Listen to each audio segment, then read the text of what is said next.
Hello everybody! So today we're going to be reacting to ZombieLand Saga Episode 7. Oh boy. So in the last episode we got into this huge conflict between Ai and Junko. Basically an idol from the Showa period and one idol from the more, modern times. And it was very interesting to me because it represented, instead of just normal character clashes, this was a philosophical clash, especially in regards to how idols operate or evolved over the times. So Junko, representing the Showa period, her concept of an idol was that you needed to be perfect, so you couldn't show any weakness or imperfections in front of your fans. You were just, like, literally a goddess. Whereas Ai, on the other hand, they follow the mold of the contemporary idols, such as, the AKB sister groups, AKB48, etc., etc. And so, this current philosophy of idols is that, rather than being perfect from the very beginning, they want fans to watch them grow into superstars. So they might just be talents that, some talent agencies scouted, recruited, and maybe had a few months, a few lessons of training in singing and dancing. And it doesn't matter if they're still not good yet, just ship them. And if they're able to gather any following, well, you're essentially going to be there as a fan from the very beginning. So you can watch them from, maybe they only have 100 people, 100 fans supporting him, to 1,000, to 10,000, and eventually evolve into a nationwide phenomenon. And then you would get a sort of sense of pride and accomplishment, memes, to see them grow from, you can basically, it's a very hipster thing. You can say, I was there before they were popular. So, in essence, that's what the whole conflict is about.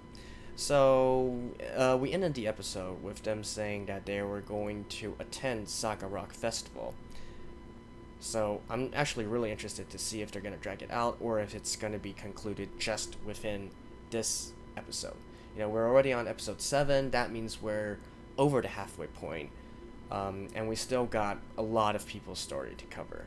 So, actually, I would rather hope that they conclude this sort of arc or conflict here, so that we can also move on and see the other characters. But in any case, let's just dive into the show.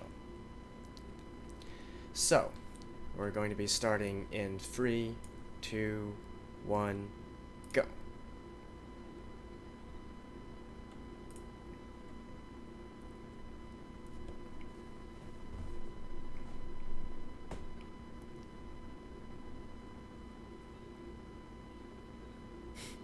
Sakura joke.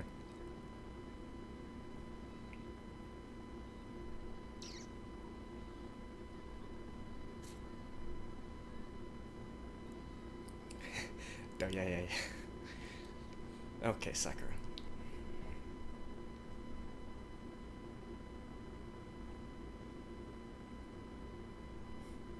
Why does Tai like to sleep so much?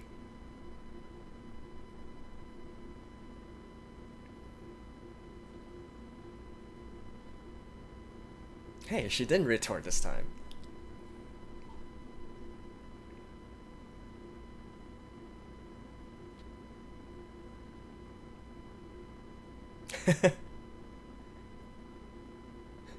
Okay, Tai definitely does have consciousness. She can understand him. Wow, really? In case you guys don't know, Junko is 19, but right now she's acting like she's 13 or 14, a teenage girl or something. Well, technically 19 is still a teenage girl.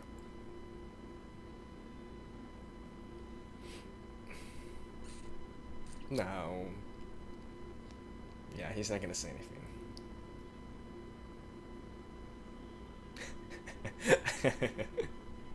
I knew it.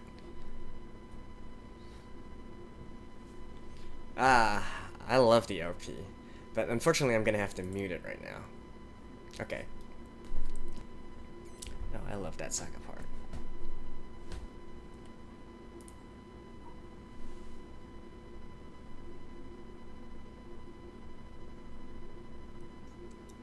You know, this song is lit.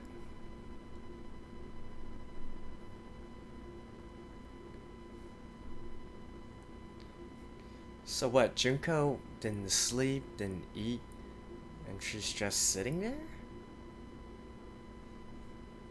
Okay, so she's really going to try and raw.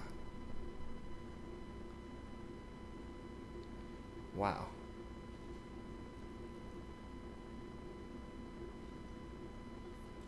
What? What? They can do that? What the?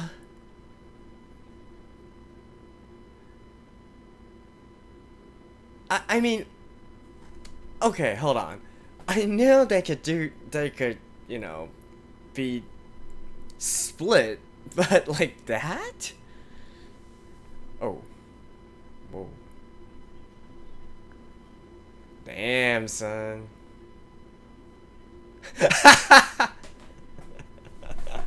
I like that.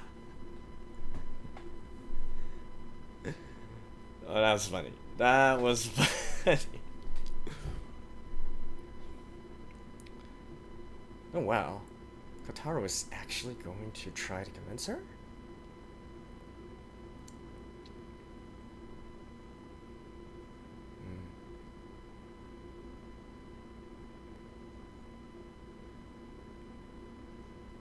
Ah, so he's trying to explain it to her that, you know, in this day and age, idols need to have a presence.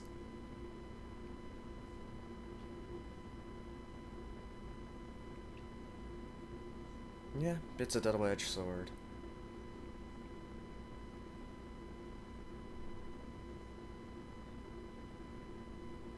Like the contemporary model. An idol you can see at any time. AKB 48.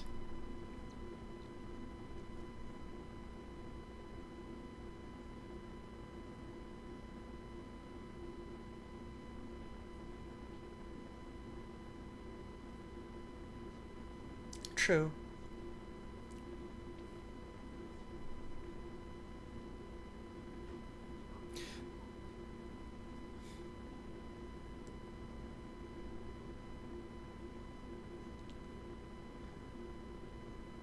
Wow.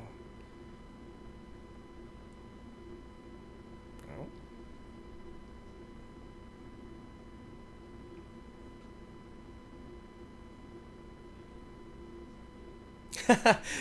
You know, that's very true. That's very true. Um.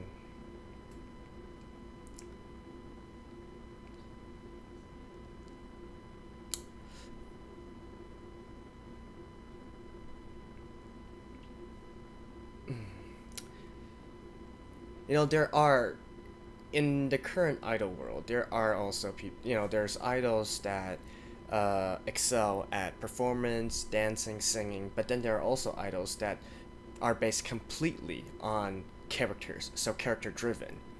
A big example of this would be Momohiro Clover Z, who each have very different personalities.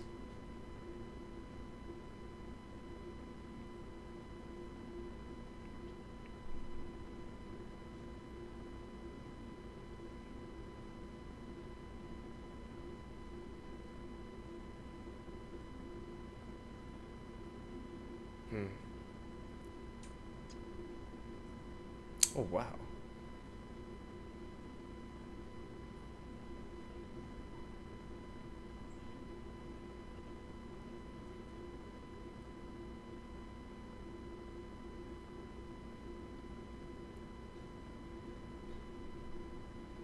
Is that like stage uniform?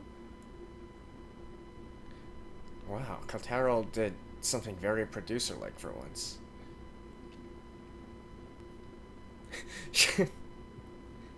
Oh my god. Alright.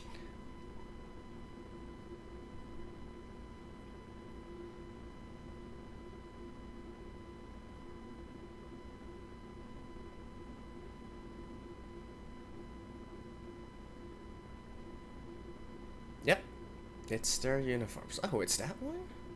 It's the one in the OP.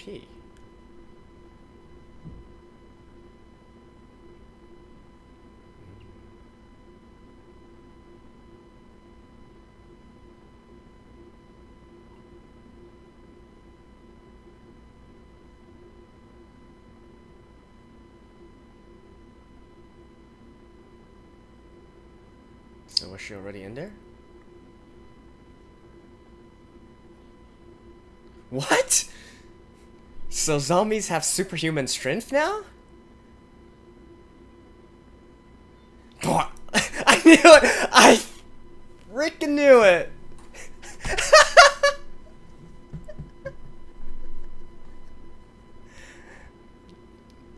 Well...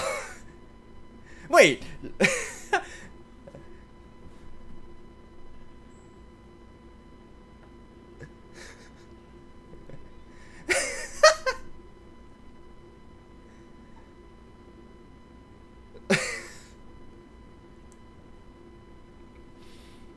I...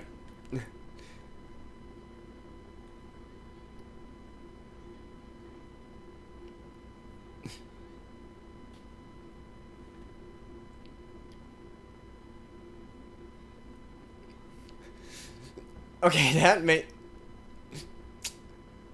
You know, I should have expected that. This is ZombieLand Saga. Even if they're doing something serious, it's not going to be all serious. Oh, man.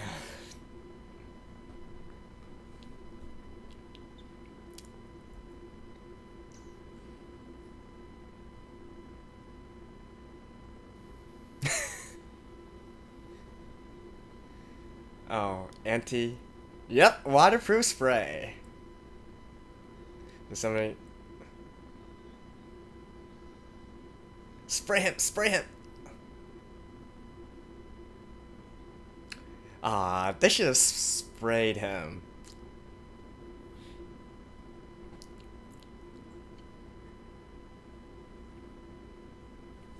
So is this the original Iron Frill?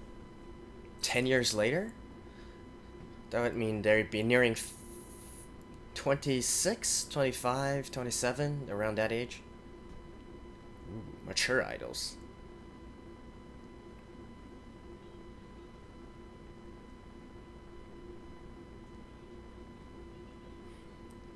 Got it.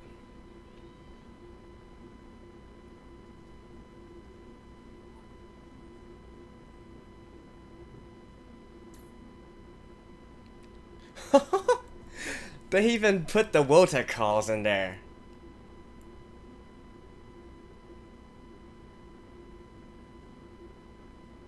And they didn't use CJ actually.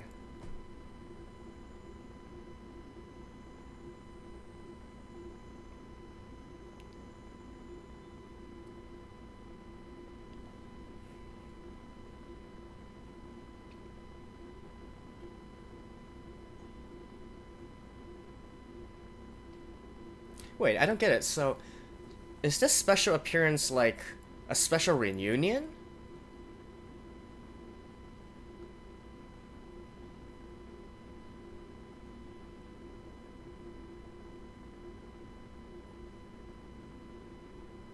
Hmm.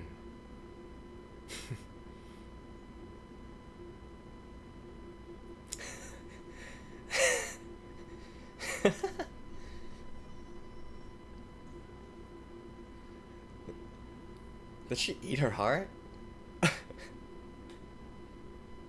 Oh man, I'm getting in nerves as well looking at them.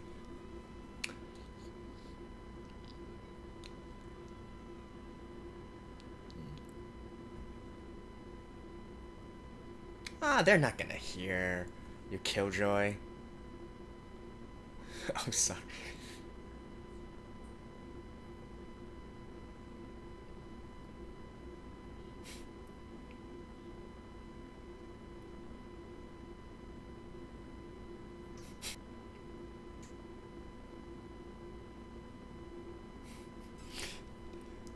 Talk about timing. Lightning? A note? Hmm.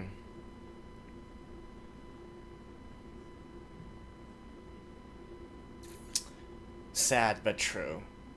Not very many. But then again, you're already at a rock festival. That's par for the course.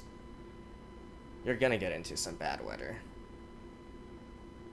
So Junko is probably going to help her?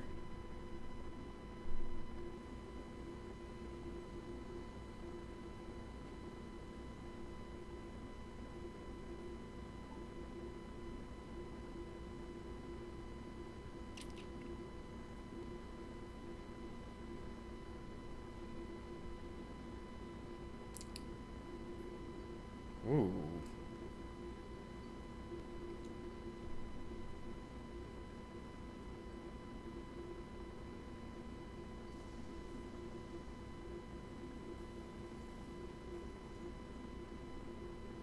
What?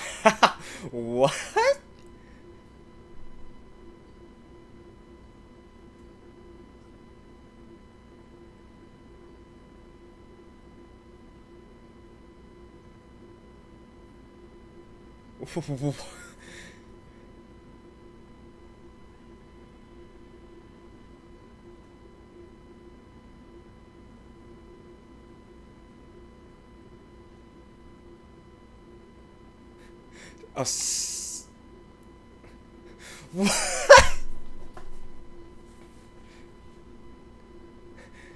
What?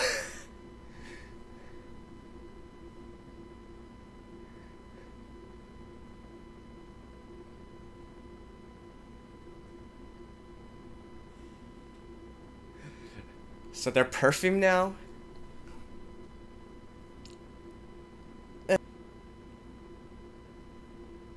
Yeah, what are you crying for? There's nothing to cry about.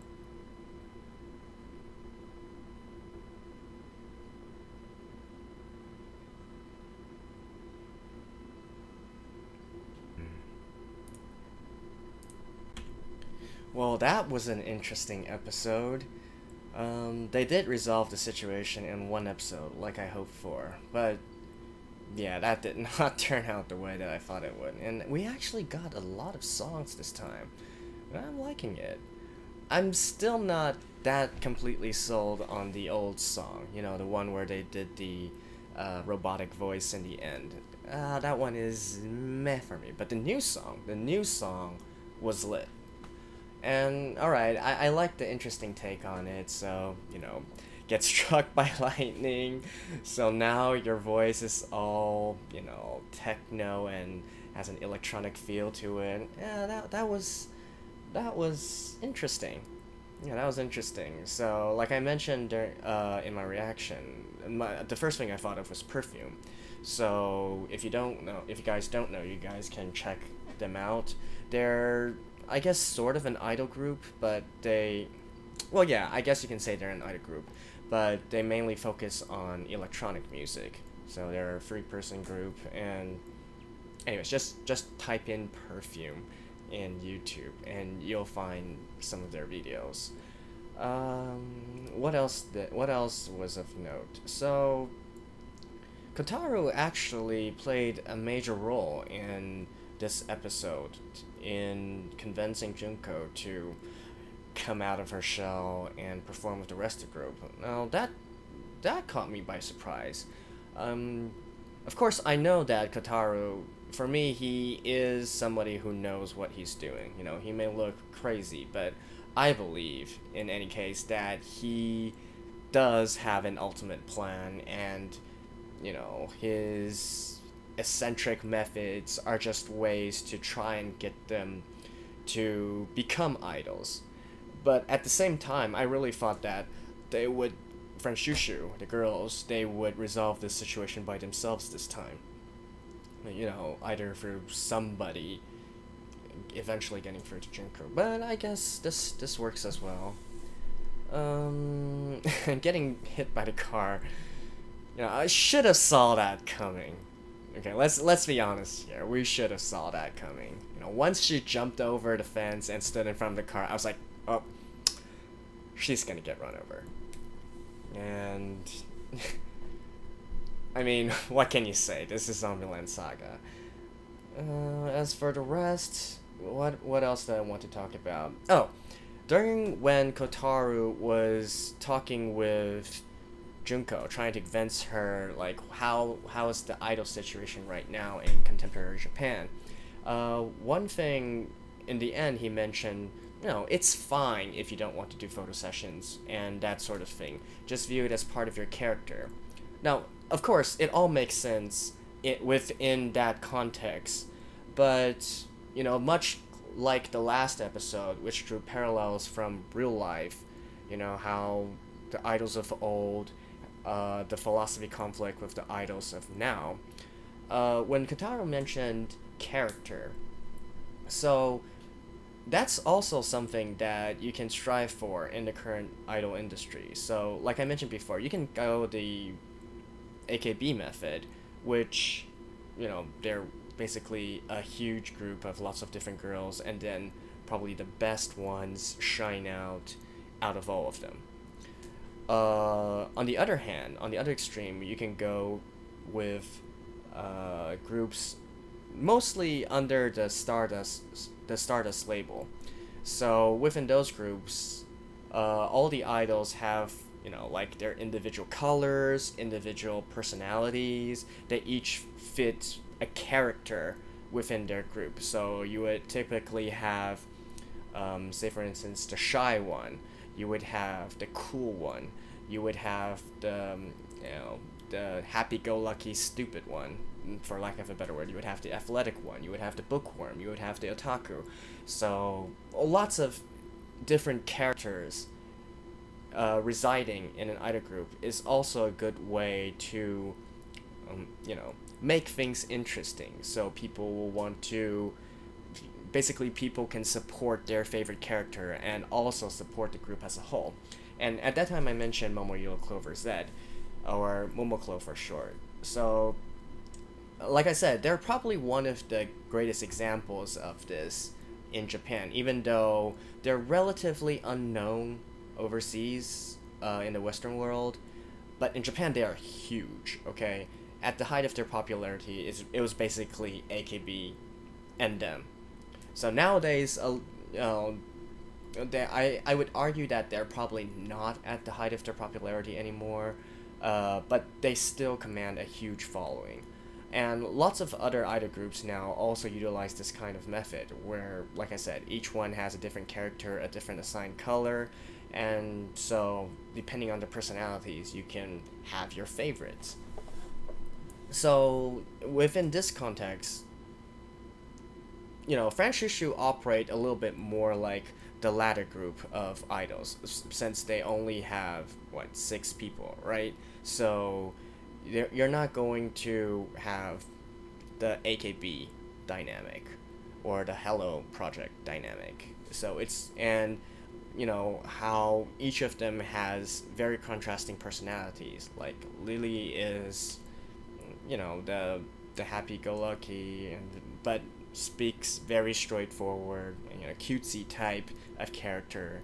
Sakura's the ditzy, very kind-hearted one. Yugiri is the big sister archetype. Saki is, just a hot-blooded, give no shits type of girl. It makes sense, right? And then I is the traditional idol, I'm sorry, not traditional idol, but she's just, an idol character. The professional. Yeah, let's go with that. The professional. And then Junko is the shy traditional idol. So they each all have their different personalities and quirks. So, that's something that attracts people, really. So I guess I went on too long of a tangent there, but I just thought it was interesting how they managed to put these kind of idol philosophies in ZombieLand Saga. And then one last thing. So the reporter dude, I'm wondering what exactly he was reacting to. Was it just the lightning, or was it something else? Like on the stage, did he manage to think of something You know, we know that he reacted to Junko in the past, and he, judging by his age, you know, he probably knows of Junko, either as an idol that he personally liked, or maybe he covered. So, is that a plot point that's going to move forward? I don't know. With this anime, it's all up for grabs. But in any case, it was an interesting episode. I like that we got to hear a few different songs. Although the CG, okay, I liked the new song. The CG, I feel like they could have done a better job with that. I mean, even the hand drawn parts looked better. Like, come on, man, Mappa, you're better than this. So in any case, I think that wraps up my thoughts and reaction for episode 7 of ZombieLand Saga. What were your thoughts? What do you think you took away from here? Do you think I mentioned anything wrong or I didn't catch something? You know, mention it in the comments below. So yeah, anyways, that was it. Thank you and bye bye.